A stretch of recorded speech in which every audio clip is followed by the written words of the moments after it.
Assalamualaikum warahmatullahi wabarakatuh.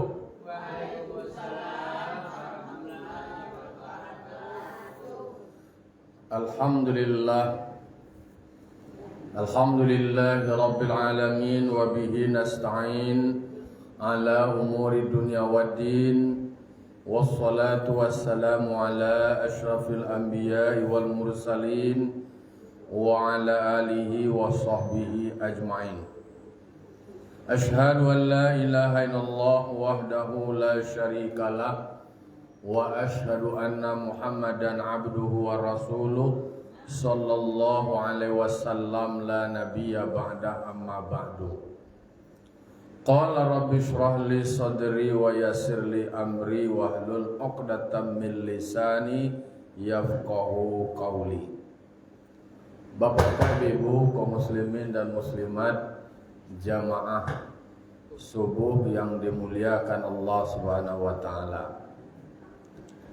Puji serta syukur kita ucapkan atas kehadirat Allah Subhanahu wa taala yang telah melimpahkan nikmat, rahmat dan karunia-Nya kepada kita dan basamu.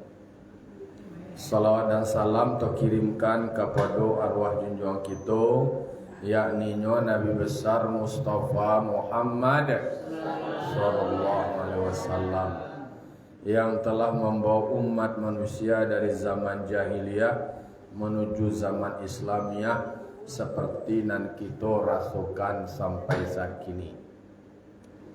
Baiklah Bapak-bapak, Ibu-ibu kaum muslimin dan muslimat yang dimuliakan Allah Subhanahu wa taala, kita lanjutkan mau ulang-ulang kaji kita. Pagi kini kita akan baca surah Al-Maidah ayat yang ke 64. A'udzu billahi minasyaitonir rajim. Bismillahirrahmanirrahim. Wa qalatil yahudu yadullahi maghlulatun ghullat aydihim wa lu'inu bima qalu bal yadahu mabsutatani yunfiqu kaifa yasha wa la yazidanna katsiran minhum ma unzila ilaika min rabbika tughyanan wa kufra wa alqaina bainahumul adawata wal baghdha'a ila yaumil qiyamah kullama awqadu naran lil harbi atfa'ahu Allahu wa yas'auna fil ardi fasada wallahu la yuhibbul mufsidin. Shadaqallahul azim. Kok gak panjang ya gak? Di dalam surah Al-Maidah ayat 60 Allah berfirman, wa qalatil yahudu. Firman Allah Ta'ala kok menyebutkan tentang orang Yahudi pernah berkata. Jadi memang banyak di dalam Al-Quran kok menceritakan tentang orang Yahudi.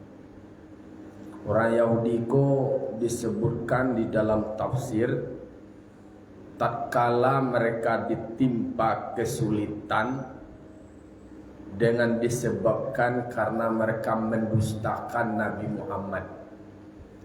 Inyolah tahu bahwa kerasulan Nabi itu tercatat di dalam kitab Taurat.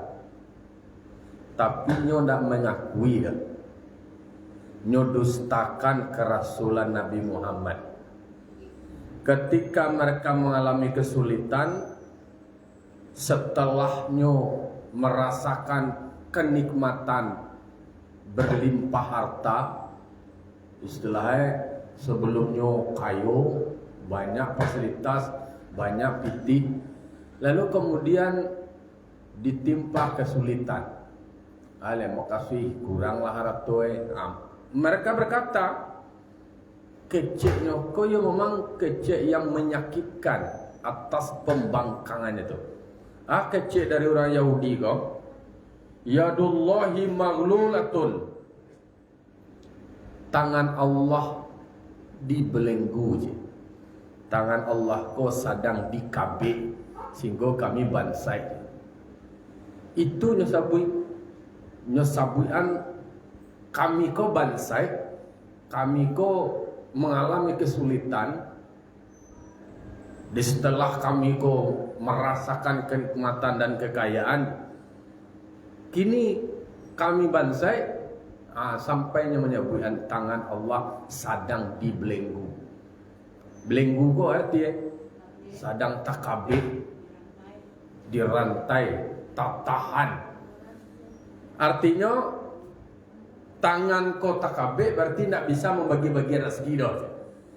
Sehingga kami ko menjadi bansai dengan tangan Tuhan ko takabik.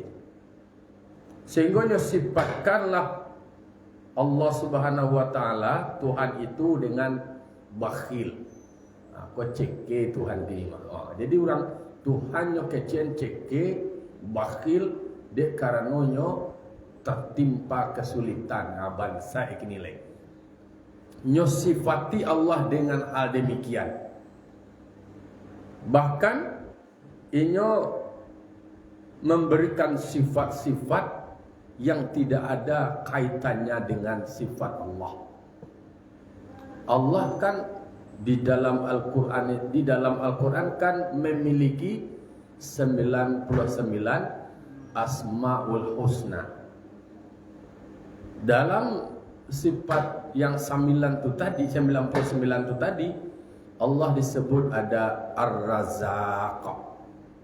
Allah itu Maha Pemberi rezeki. Al-Fattah, Allah Maha Pembuka rezeki. Al-Ghani, Allah Maha Kaya. Tapi jahatnya orang Yahudi, ini menyebutkan sifati Allah dengan sifat yang tidak baik. Allah kok lagi sedang ceke gini kan, sedang cimpili. Dek karena tangan Allah kok sedang terbelenggu, takabik. Maka nak bisanya membagi-bagian rezeki, nak bisanya mantan rezeki. Yang kemantankan tangan kau sendiri, nyo sifati tangan yang bagi-bagi kau kan tangan. Jadi peran tangan itu disebut. Maka terekam di dalam Al-Quran perkataan orang Yahudi itu dituliskan dalam Al-Quran betapa jahatnya pernyataan orang Yahudi nyo menyebutkan tangan Tuhan itu terbelenggu. Nyo sabuan dengan kata-kata tangan. Kesalahan Allah. Iyo nyo salahan Allah. Inyo nama leh bau saho bansai tu nyo salahan Tuhan. Nyo sabuan Tuhan ko sedang bakhil. Tuhan ko ciki kece. Itu mengingat kepada awak sebagai umat Islam, Allah Ta'ala maha suci dari sifat demikian. Allah maha tinggi dari sifat demikian. Itu mustahil bagi Allah. Allah itu maha pengasih. Allah itu maha penyayang. Kasih kepada semua manusia, penyayang kepada orang yang beriman. Karena sifat Rahman, Rahmaniyah, kasihnya Allah dan sayangnya Allah, Allah Maha Pengasih. Kasadonya nyo kasih. Nak ada beda-beda, mau orang Yahudi, orang Nasrani, mau orang kafir, mau orang Islam. Sifat Allah yang Rahman. Kalau sayang Allah itu kepada orang yang beriman. Dengan rahmatnya Allah, nak kamu nolong awak, nak kamu nyalamai awak, yang kemudian yang menambahkan nilai dari semua kekurangan waktu adalah rahmat dan karunia Allah. Maka di dalam sholat tarawih itu bahasa buian itu di dalam sholawat awal. Fadlam minallah wa rahmah wa maghfirah. Fadlam minallah itu karunia dari Allah, rahmatnya Allah dan ampunannya Allah. Itu nak kau aruan kalau ke dipanggaan di awak Oh amal ibadah awak ndak dona cukup. Alun bisa gai istilahnya membalihan nilai sarugo yang Allah janjikan. Tapi karena karunia dari Allah, karena rahmatnya dari Allah, maghfirah dari Allah, Allah bisa masukkan awak ke dalam surga. Mangkoi nak dulu cerita dewa ego lo, ongeh lo awak dengan amal ibadah awak. Kau lah hambo je kau. Tak dona lain kerambo nan taatnya, bona rajinnya. Sadar awak dengan kekurangan awak. Maka tidak pantas bagi manusia, termasuk bagi orang muslim, mensifati Allah dengan sifat bakhil. Karena sifat bakhil itu adalah sifat yang tercela. Maha suci Allah dari hal demikian. Maha tinggi Allah. Jadi pernyataan orang Yahudi yang menyebutkan tangan Allah terbelenggu karena dia mengalami kesulitan dalam keterbatasan rezekinya, kecian Tuhan layan kemah sehingga nak sempat membagi bagian lain. Itu sifat yang tidak baik. Allah berkata, "Ghullat aidihim." Sebenarnya yang ditahan itu, yang dibelenggu itu adalah justru tangan mereka dari perbuatan-perbuatan kebaikan, akan doa atas mereka. Ketika menyebutkan tangan Allah terbelenggu, justru nan sabanai tangan mereka yang terbelenggu dari berbuat baik. Maka tasabutlah mereka itu adalah manusia yang pemberontak, manusia yang ingkar, manusia yang sombong, yang takabur, lupa jo diri. Artinya pembelajarannya di awak jangan sampai awak menjadi orang yang lupa diri. Ndak tahu lo awak jo posisi awak, ndak tahu lo awak dengan keterbatasan dan kekurangan awak. Kalau seandainya awak istilahnya dalam kondisi yang awak tarimo kini, itu bisa saja ikhtiar awak kurang, usaha awak alun cukui. Maka disuruh awak di Allah Ta'ala berusaha berikhtiar. Patangkan kepanjangnya ada duit mah. Kepanjang duit ke? Doa, usaha, ikhtiar dan tawakal. Jadi kalau inginnya dapat cuan gua, cuan kok putih ya. Usaha harus ada usaha awak. Jangan kecil lo, kok tangan Tuhan terbelenggu, kok awak tu bana ikhtiar nang kurang. Ndak do buat bayi sehingga tangan awak yang terbelenggu, tangan awak nan takabe. Jadi para lulu ada ikhtiar dan kemudian ada lu usaha, lalu kemudian ada lu tawakal. Setelah awak ada lu doa. Semua yang Allah berikan kepada awak, nan awak tarimo berbaik sangka awak. Itu namanya husnuzon. Baik sangka awak kepada Allah. Jangan suzon je ke Allah Ta'ala ni. Bamang ko awak je ko nan dia tak kapo kuat. Bamang ko ndak na lain gai. Anan tajidi dia awak ko, awak cuba syukuri. Barangkali ada hikmah di balik itu. Kadang-kadang takdir awak tu tadi bisa saja itu adalah terbaik. Tapi menurut nak pasu awak mungkin deh iko nak rasa-rasa nak elok, kurang rasa nak iko nak awak inginkan. Padahal justru itu yang terbaik. Ada tuh kisahnya seorang raja punya seorang pembantu yang ikhlas. Ikhlas yang tulus bekerja melayani rajonya. Rajin beribadat, taat kepada Allah, patuhnya kepada rajonya itu tadi. Selalu nyoba katakan al khairu mukhtarullah. Kebaikan itu adalah pilihan terbaik dari Allah. Jadi sesuatu yang dikatakan baik, waktarimu suko, dan itulah yang dipilihkan oleh Allah Ta'ala, itulah yang terbaik. Nyo terima suku apa yang terjadi, anan tasuo kenyo dengan penuh keikhlasan. Jadi pada suatu ketika, suatu hari rajo ko sedang memasak lah nama mungkin lo rajo ko masak makan antah dengan kecorobono kota kahwa ko manyai makanan lah ko bubuahan guys. Di saya bubuahan ko tadi atau makan ko tadi tasai lah tangan ko tadi pontong tangannya dek karena tangan rajo ko pontong jariye lalu kemudian dicari ada pembantu ego dibaca al khairu muhtarullah bahwa mungkin iko yang terbaik Allah jadikan, mungkin iko yang terbaik Allah berikan. Mendengar pernyataan pembantu itu kok tangan jari kuduang jari potong berang samarang deh tangan awak potong dikecil itu iko yang terbaik aja. Kok lah kasakian waktu mati marabonyo berangnya nyo masuk angka dalam penjara pembantu itu tadi. Padahal pembantu itu adalah pembantu yang ikhlas, pembantu yang baik dan selalu menyebutkan hal demikian. Sabuk nanti jadi itu adalah itulah yang terbaik Allah berikan.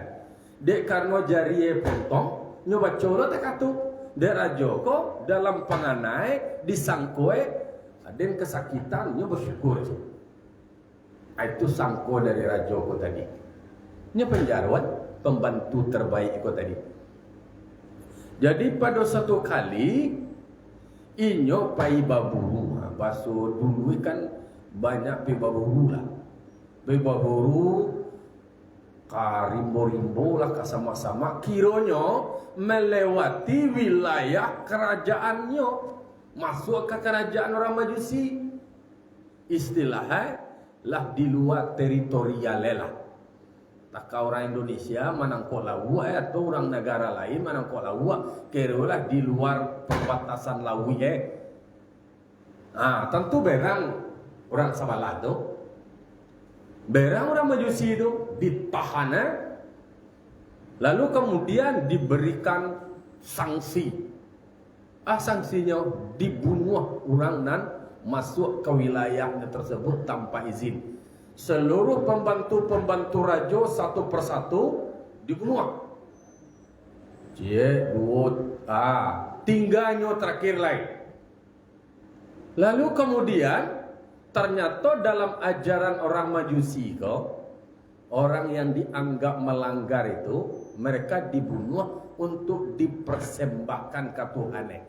Orang Majusi kan menyembah Bima. Akan dipersembahkan ke Tuhan. Tapi syaratnya adalah nan dipersembahkan samporno organ-organ tubuh. Sementara raja kau tadi jarilah pontong. Karena cukup nama itu doh. Dipersoi, dicali jariye. Kau jariye dah cukup ke lain. Kau jariye lah pontong. Dah jadi kita bunuh doh. Kece orang Majusi kau tadi. Mendengar tu tadi takkan lah dek rajoko tadi pembantu lah yang masuk ke dalam penjara. Dek gara-gara inyo menyebut al khairu muhtarullah. Kebaikan itu adalah ketetapan dari Allah. Semua ketetapan Allah adalah yang terbaik. Takkan jadi bontung lo jarinan pontong ko kiro salam mai awak deh. Kalau lah nak pontong jari yang pokok tadi mungkinlah mati lo bukan dia bunuh macam. Karena nak dipersembahkan orang nak Majusi ko adalah nan samporno. Dek potong jari yang pokok nak cukui mangko salam mai ambo. Takana lah dia pembantu ko tadi. Balik ke istana, balik ke kampung ditamuinya lah nan sama ko pembantu ko tadi baca ritoi ke pembantu ko tadi onde pembantu kalau seandainya nak lah potong jari ambo ko tadi mungkin nak salam mai ambo do ternyata nan tasuo kadiri ambo nan tajadi kadiri ambo tak potongnya jari tangan amboko tadi, tanya tu iko nan terbaik Allah berikan. Kalau kecek pembantu iko tadi, kalau seandainya ndak mau sabui dolah takatu al khairu muqtarullah, tentu engkau ndak akan memarahkan bodoh. Tentu ndak engkau masukkan ambo ke dalam penjara doh. Kalau itu berarti kan engkau bawa lo ambo pai ka baburu tu. Pai lo ambo kasih nanti lah mati lo ambo. Tapi melalui jalan itu, dek karena ambo selalu menyebutkan ikhlas terhadap apa yang Allah berikan, menerima syukur terhadap apa yang terjadi, yo salam mai lo ambo. Ndak lo nyo berangnya di penjaruan daerah rajo itu tadi dah. Ndak lo nyo demo-demo heboh benar yo kalau leko ketetapan dari Allah Taala tu balik. Maksud kiranya justru itu yang terbaik. Itu yang menyelamatkan. Apa ini? Kalaulah nak tak potonglah jari rajo tu tadi, sudah mati ya. Kalaulah nak disabui elolah di pemandu, tak kata kalaulah nak masuk penjara elonya, tu sayangnya rajo tu kenyo. Kalau sayang rajo tu dibawa lah pergi berburu tu. Kalau dibawa tu lah sama mati ya.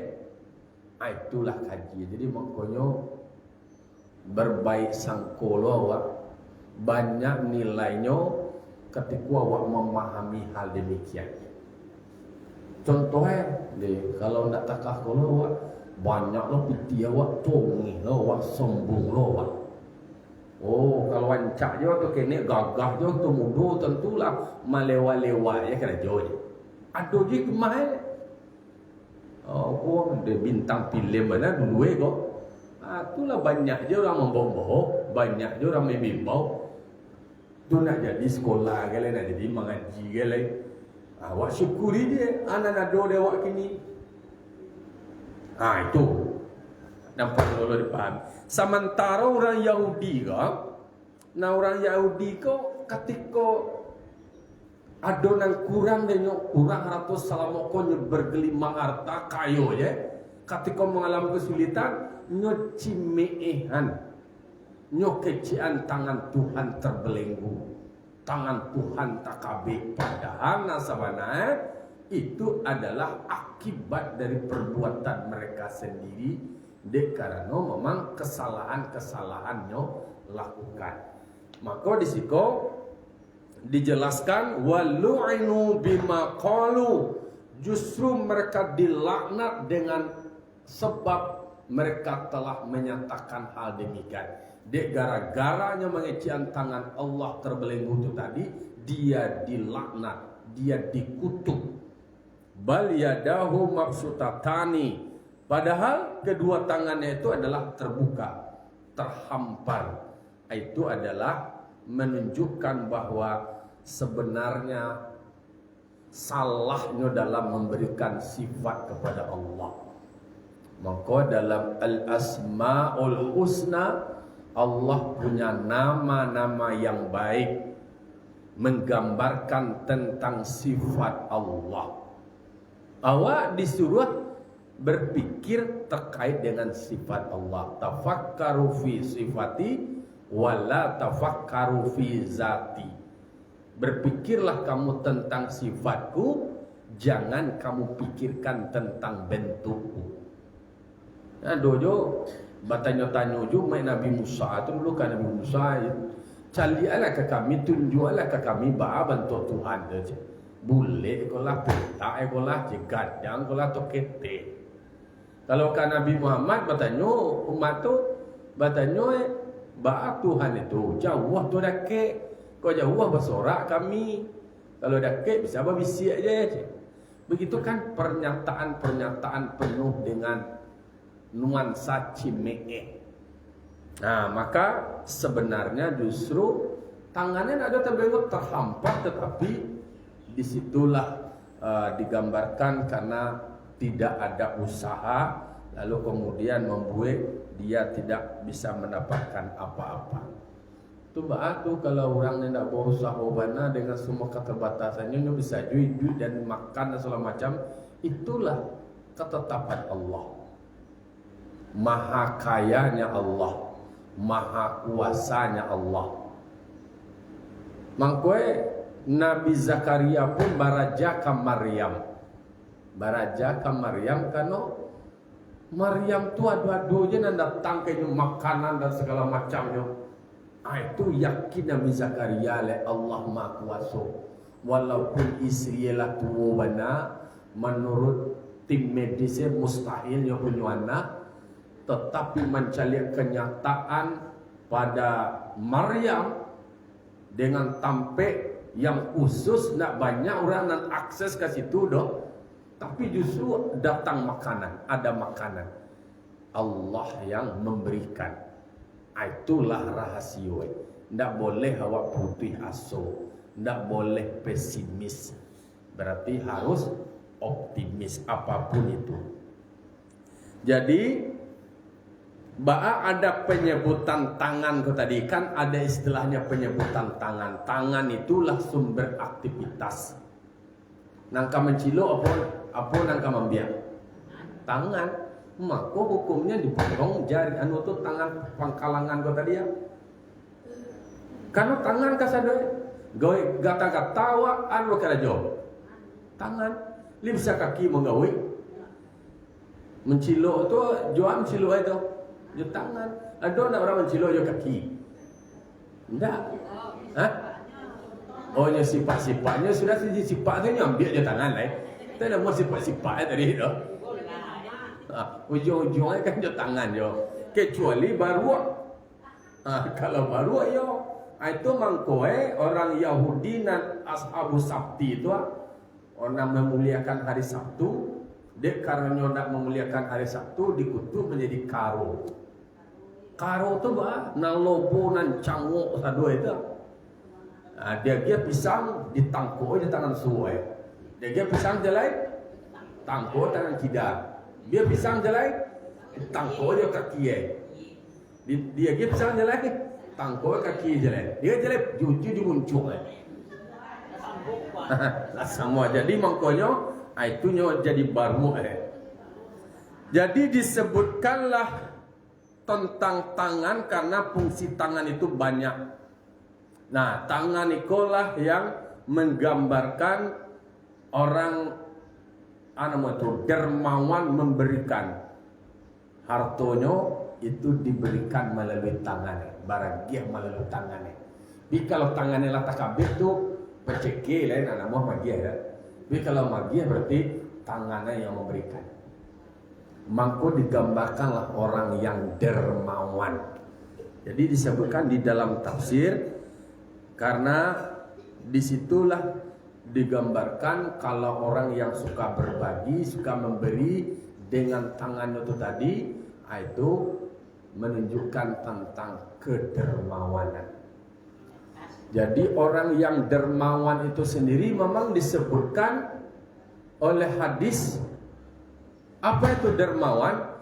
As-sakhiyu qaribun minallah, qaribun minan nas, qaribun minal jannah, wa ba'idun minan nar. Ampir gue. Orang dermawan itu dakik dengan Allah, dakik dengan manusia, dakik di surga, jauh dari neraka. Atunan orang dermawan Pak. Karena kedermawanannya Allah sayang kayaknya, Allah suka kayaknya, maka Allah dekat dengan dia, orang yang dermawan. Lalu karena kedermawanan itu manusia pun hormat kayaknya, manusia pun sayang kayaknya, maka dekat manusia kayaknya. Tuh mau tidak mau memang begitu fitrah. Lalu kemudian orang dermawan itu dekat dengan surga. Kedermawanannya itu yang mengantarkannya ke surga. Bahkan di dalam kitab Durratun Nasihin disebutkan ketika ada ulama, kemudian orang yang syahid fisabilillah, kemudian ada orang haji, ada orang dermawan. Barabuilah baswa wae ko barabuilah siana lebih duluan berhak masuk ke dalam surga. Nang kecil orang yang berjuang di jalan Allah Kami dulu yang masuk dalam surga karena kami yang berjuang di medan perang menegakkan kalimat Allah. Itu ditanya, bahasa Allah ditanya dia malaikat, di mana kau tahu bahwa berjuang di jalan Allah itu pahalanya tinggi, pahalanya gadang. Dari ulama aja. Oh, kalau itu lina ba'a rasul engkau duluan masuk. Engkau mendapat kaji dari ulama aja. Oh, iya ya, kita mundur lambo aja. Lalu kemudian orang yang haji kata Allah, nah kami dulu, nah kami nalah melaksanakan rukun Islam kalimu. Allah pergi ke Makkah kok. Ditanya siapa bagi tahuan antara kata al-hajjul mabrur laisa lahu jazaa'u ilal jannah. Haji yang mabrur balasannya adalah surga. Dari mana kau tahu tuh? Ya dari guru lah, dari ulama yang majan ke kami. Ali rasulnya baik engkau lu duluan daripada guru engkau. Oh enggak lo dah jadilah koyo je. Ditanya oleh ulama lu, kalau dua orang menyepi engkau kak. Bagi kira lepas engkau duluan masuk surga. Yolah. Ditanya itu biaya namanya bagi biaya untuk mengaji di pesantren di surau itu siapa? Oh orang dermawan aja, orang nang kayu murah tu aja. Kikiro bagat ti, engkau di pokoknya mengaji baraja ke surau, lina baara saja. Ayolah, taruhlah dulu orang dermawan.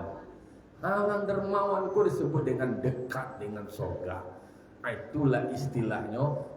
Kebaikan, kedermawanan dari orang dermawan mengantarkannya dekat dengan surga, wa ba'idu minan nar, jauh dari neraka. Sementara yang bakhil itu al-bakhilu ba'idu minallah wa ba'idu minan nas wa ba'idu minal jannah wa qaribu minan nar. Sebaliknya orang ceke cimpili kariang kajai balapi nak kancang sepeda diri, nak hari hujan palung di kapi je, nak kancang sepeda diri. Pokoknya nana dori ri lah ujungnya. Itu sama kebalikannya. Orang bakhil itu dekat jauh dari Allah, jauh dari manusia, mengecek menceki macam. Pajak tu panceke tu banyak je orang menyebut pajak panceke tu ala bakhil mah. Tiba waktu mahir tu ye panceke ni macam pilih kariang je. Jadi maknanya itu mereka jauh dari Allah, jauh dari Allah, jauh dari manusia, jauh dari surga dan dekat dengan neraka.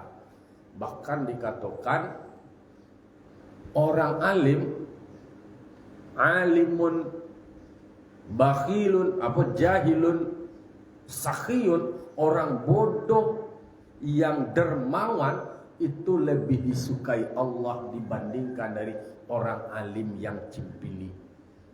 Nyo bodoh dermawan bisa berbagi, mau berbagi lebih baik, lebih disukai Allah Ta'ala daripada orang alim yang bakhil. Nyo alim je nyo berilmu cekelo kaji maha mengaji ko nak namuh majaga nak namuh menunjuk anggedo. Itu kurang disukai oleh Allah Taala. Tando nyo berilmu, nyo berbagi dengan ilmu. Tando nyo bapitih, nyo berbagi je pitih. Itulah nan digambarkan di dalam hadis Rasulullah.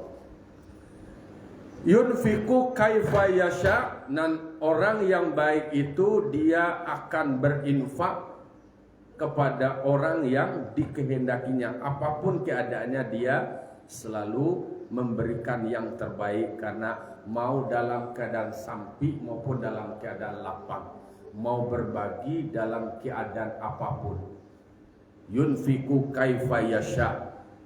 Dalam kondisi apapun, dalam lapang jo banyak, dalam keadaan sampi jo sengene, nampok koe satu, adonyo. Wah, nah sadanganmu kinian dah satu jo, ada penting satu. Jo sengene, jo baradoe. Jadi tidak ada perdebatan, tidak ada pilih-pilih jo.